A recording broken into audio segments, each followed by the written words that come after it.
the chair of the House Oversight Committee, James Comer, who has made a name for himself buying into all these different conspiracy theories that are very popular among this part of the far right that's driving the modern Republican Party, and using his position in Congress to elevate them and investigate all these different things. Okay.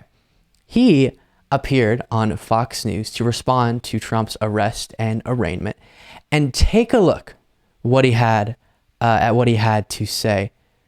Pretty wild. Justice process will be held accountable by Congress. How do you plan to do that? Well, we're going to be having a call with McCarthy later this week, Jim Jordan and myself, and we're going to try to figure out a path moving forward. This is very serious. Alvin Bragg doesn't even know where his funding comes from, but he gets federal funding.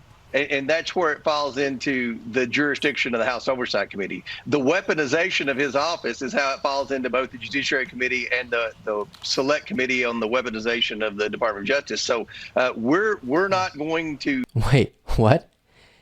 He said it falls into the weaponization of... Let me see if I can boost this audio a little bit. I did not realize it was that low. Sorry, guys. It falls into the weaponization of the DOJ, he said.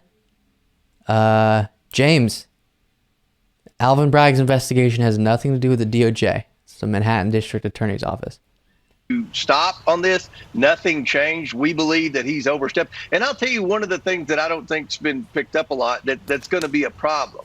And I had two calls yesterday, one from a county attorney in Kentucky and one from a county attorney in Tennessee. Mm-hmm. They were Republican, obviously. Both states are heavily Republican. They want to know if there are ways they can go after the Bidens now.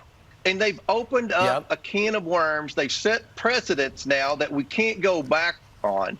And now we're going to see a judicial system that's already bogged down with doing what they're supposed to do, and that's going after real criminals, people that are committing real crimes, burglaries, rape, robberies, things like that. And now, this is always an interesting point. I agree those things should be gone after and prosecuted as well. Are you saying we shouldn't have laws on the books when it comes to business-related crimes, white-collar crimes? Is that not something that should be ever prosecuted, or just for Trump? Now you're going to start seeing...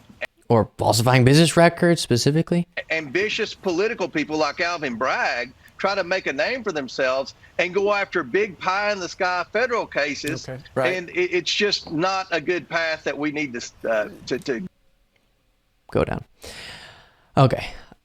So two major points on this. The first being the line of, and this is something we hear a lot, now that Alvin Bragg has done this, you're going to have Republican, he said county attorneys, prosecutors, district attorneys, whatever. They're going to start going after Democrats. But why though? If there's a crime there, sure, go after quote unquote. But just uphold the law, okay? It's not that complicated. If there's not a crime there, then don't. That's all we're advocating for. And it's you who are saying it in a way that makes it seem like this is now justified, that maybe would motivate some of these individuals to attempt to actually do a political persecution / prosecution effort.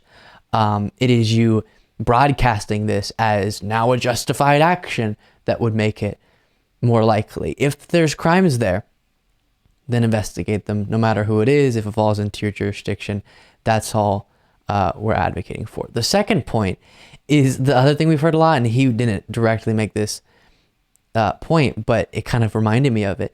If they can go after Trump, they can go after you. And I've seen this all over social media from conservatives. If they can go after Trump, they can go after you.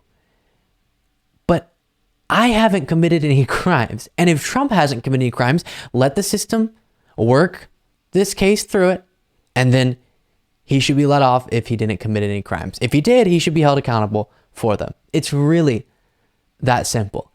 Always, it has been true that people who aren't wealthy, powerful, well-connected will actually be, quote unquote, again, gone after, as they use that term, for violations of the law. It is individuals like Trump former presidents, other powerful, wealthy, well-connected people that actually don't get held accountable in the same way as other people. So no, now we're seeing something that makes more sense. We're not seeing a scarier moment for us all, but pretty unhinged. It should excite everyone who believes, as they've said so many times, law and order, who believes in law and order, that we're seeing that actually being applied to someone as prominent who normally would not be touched in a situation like this.